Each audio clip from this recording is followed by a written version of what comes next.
Morning.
Hello.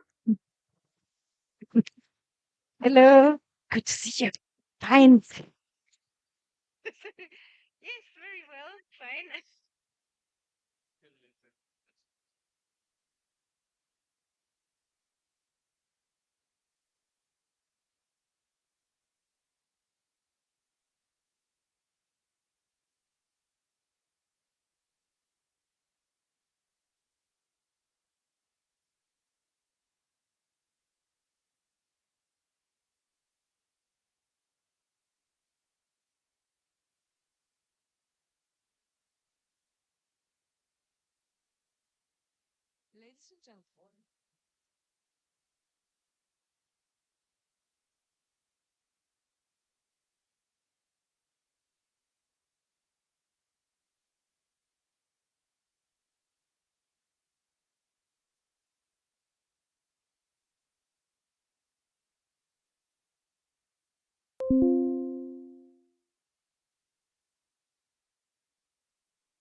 Good morning to all of you and welcome to the 2026 EURASHE Annual Conference.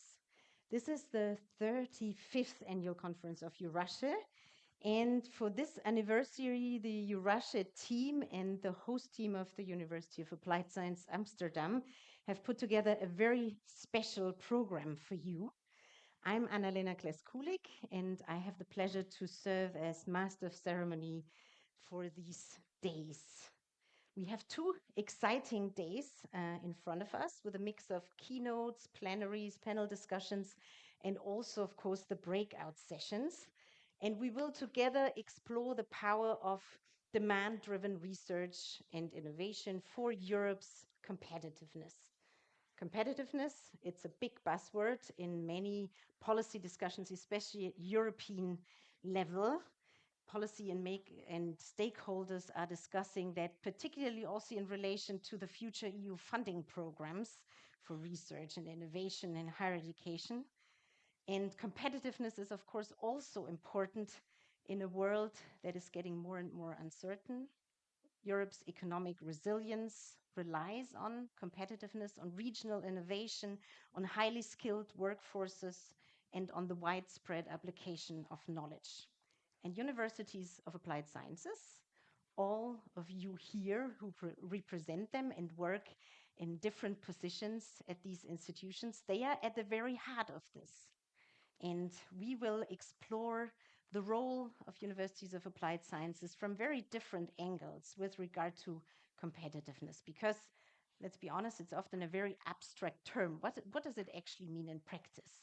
And this is what we want to hear from the different speakers over the 2 days. We will explore the role of universities of applied sciences as local players in the city, but also as part of European university alliances. We will learn about practical examples, about stories also in the breakout sessions, where many of you will also present.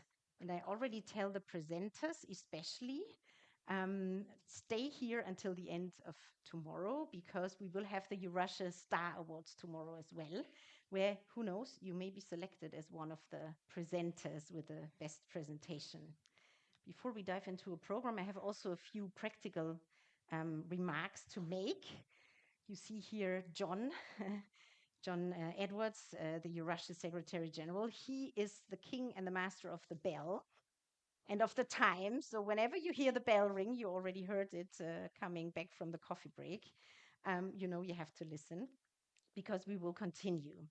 Then, if you want to speak to a EURASHE staff member, you may have noticed that the badges have different colors. So the ones in dark blue are those with EURASHE staff members if you have a particular question. And of course, participants, you know, you have the white badges, all of you. So feel free, of course, to network and also meet new and familiar faces. The conference agenda can be found when you just scan the QR code on the back of your badge. And before we dive into the first welcome address, I have a question to you. So you can take out your phone, and in the slide behind me, you will see the QR code and also the code to log on to Mentimeter. And I just would like to know from you in one word, what do you hope to get out of this conference?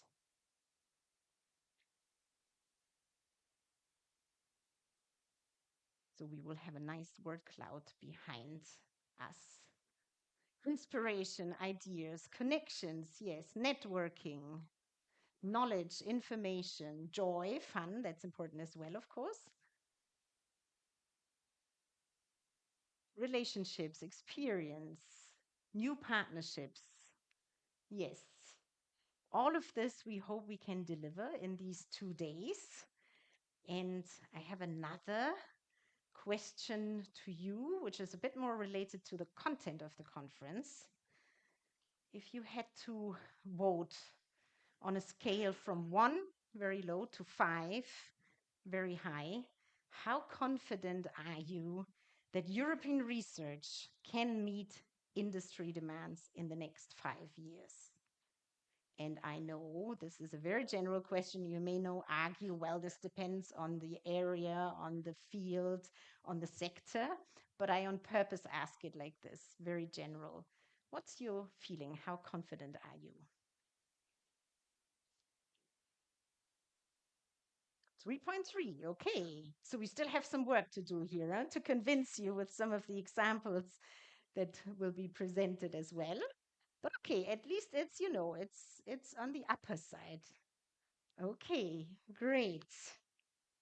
And with that, let's dive right into the program with the first welcome address.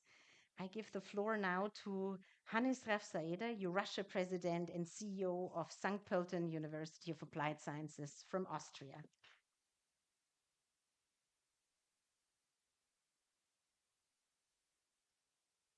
Good morning, dear colleagues. It's really my true pleasure to welcome you all on behalf of EURASHE and to open our 35th annual conference. I can almost promise that it's a good day because it's the 35th conference, and already the unexpected happened this morning as Austria won a game in the World Cup. And this happened for the last time 36 years ago. So sorry. Um, so as I said, it's a good thing. But to be serious, of course, we are very happy to be here. We thank our host, Amsterdam University of Applied Sciences, the whole team, Geleyn, for making this happen, for pushing us. We are more than happy that we have more and more members. Just yesterday, we had our General Assembly, and we said a warm welcome to more than 20 or about 20 new members. We are very happy that we have more Dutch members. And I think there is no doubt in this room that the Dutch UAS system, the whole sector, is really cutting edge, very powerful, pushing not only the Netherlands, but whole Europe and I think beyond. So very good to have you, very good to be here. After we had the previous conferences in two smaller cities, St. Pölten in Austria, Porto Alegre in Portugal. So it's, I think, good, important to be now again in a one of the big, the bold European cities. If we want to focus on impact, industry and society, the motto of our conference, I think it is very clear.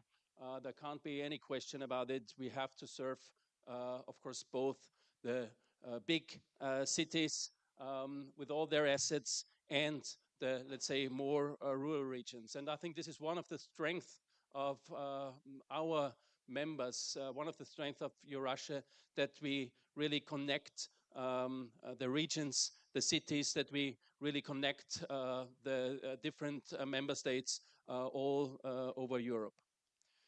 Of course, we are all aware that we live in this really in this world with the many global challenges, with this rapid technological change.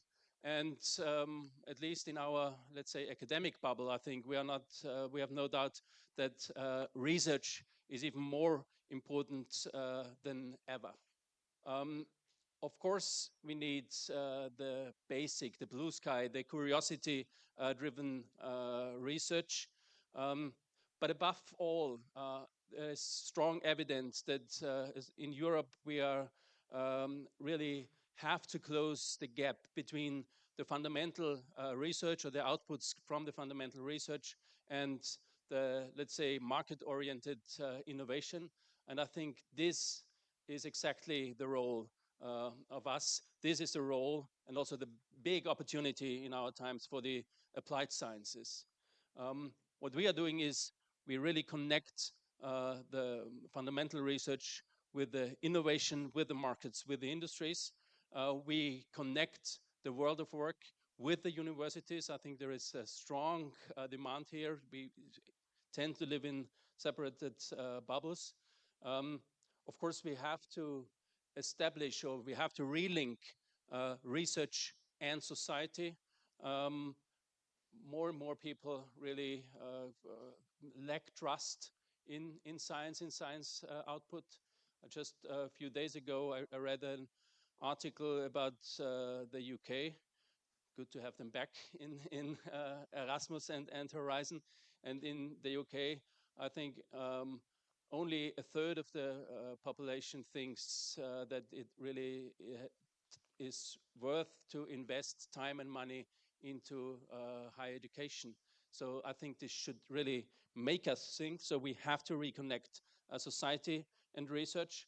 So if we want to succeed in this, we have to really interlink research, education, innovation, and societal engagement as, I would say, four key university missions. And I think this linking between the missions, this is really our most important strength. Um, we can't do nothing with the research outputs if we don't have the skilled people, the talents, our students, our lifelong learners who apply this output. Think of AI. Okay, the technology is already here in our society. Unfortunately, most of this not from Europe, but there's at least still some hope left that we really managed to use AI in a way that is really people-centered, that creates a benefit for us as human beings, that creates a benefit for our society. But for this, it's really our duty to educate the people, to train the learners how to use it, how to apply this technology. And this needs applied research. This needs the demand-driven research for the competitiveness of Europe. And what we also try here in EURASHE is we said we build bridges, we connect the different worlds. And I think it's also very, very important. It's key for European success that we bridge the various policy areas. I think we're all aware we still have the separated DGs in the European Commission, also in our countries. Far too often we treat this, we have this binary system, and I think we are all aware there's still some, let's say, fights, I'm not sure if this is the right word, between the more traditional comprehensive or so-called research intensive universities and the applied ones. I think we as applied ones, we are also research intensive in these days. We're doing a lot in this domain. EURASHE is doing a lot. We are succeeding more and more, and our voice is now also heard in the research, in the innovation domain, even if we still main focus on education. But we will only succeed if we really work together, if we connect, if we build bridges in all these domains, also including the policy areas. And I think this is what we are working for, this is what we are discussing, and this is, I think, the main topic for the next 2 days.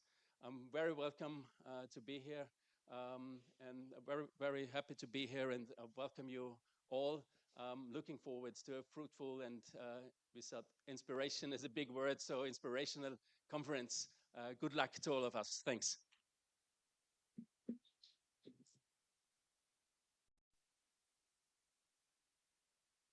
Yeah, thank you very much for these words. And I now welcome Geleyn Merijer, EU Affairs representative and also former rector of the University of Applied Science Amsterdam. So, ladies and gentlemen, it is my honor to welcome you on behalf of the Hogeschool van Amsterdam, or the University of Applied Science in Amsterdam. It's great to have some fantastic guests here. So the president already presented himself, but also Alderman Mbarki, deputy mayor as well, with a new mission. The keynote speaker, former Minister Robbert Dijkgraaf, is here. But it's you in the audience, the presenters, who are going to make this conference a success for yourself. I think the efforts going in there is fantastic. The workshop presenters, the colleagues from the universities from across the European sphere, thank you very much for choosing Amsterdam to meet each other and exchange. So very much welcome on behalf of the executive board, who is in front of here. So it's Joop Noren and Henk Geveke and Nieke van Dijk. And Nieke van Dijk took my role in the board recently. You'll hear more about her, of her, I promise you. Um, in my 2 terms as a rector, I've witnessed the growth of the applied sciences and the as full knowledge partners of our society. And that is something which is already addressed in the previous speech.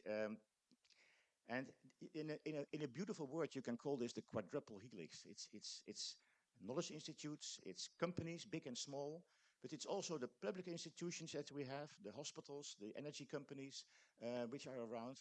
And of course, an extremely strong force are the citizens themselves, who are not just the end users of all the things we do, but they are our participants or initiators actually from the things that we need to change or have to develop. Um, and this is actually what we're doing in the applied science area. And AI was mentioned. So in our role, it is to think about how do we apply AI. So that is what we do here in Amsterdam, together with friends from other universities, including the academic comprehensive universities. Think, what can AI mean for legal services? How can we reinvent healthcare using AI technologies? But always with the idea that there is a citizen there somewhere. It could be a patient, it could be a user, who is part of the loop of the work we do. The city itself is also a partner. So we call ourselves the University of Amsterdam Applied Sciences, but we are has a meaning in different ways. It means that we really feel that we are connected to this region, that we really feel that we are connected to the companies, that we are connected to the public institutions that are here, but also by the city council itself and all the issues that you are facing with the council, with the departments of running a big city like Amsterdam. And Amsterdam is a special place. It's an open city, and that means that everything there is on our doorstep. It's an open city that is strongly rooted in history. Well, you'll find it out if you don't know it already. It's everywhere, but it's also on the front side of our society. So all the questions that are faced, that are coming up, that has to do with welfare, that has to do with the stress in our society, with war outside of our borders, but the stress is coming into the city itself, with all the challenges that technology is bringing, with the climate change. So it's a city which is strongly rooted, looking and is proud of what it actually has established, but it's also facing all the challenges around it and opportunities. And we feel as an applied science university connected to help to solve that. If you step out, and you have already done that, you'll sense all of that directly here on the street. The HVA is host to 40,000 plus students. That's a considerable sum. And that is, and actually we're proud that many of the students choose Amsterdam as their place for study. We have about 4,000 plus employees, about 100 professors with their research groups. And we do this in 4 campuses. For those who want to find out more, you'll have plenty of opportunity to do that. This is our main campus with about 2/3 of the activities around here. A final word on the European dimension. The same development of the applied sciences here in the Netherlands, because we're not alone doing this. There is a group of 36 applied science universities here in the Netherlands. It's also taking place in other countries. And this is the vibe that was already mentioned, that we also feel that there is something that we need to do. And this is recognized. And it's recognized because we have a complementary story to tell on how to serve our society.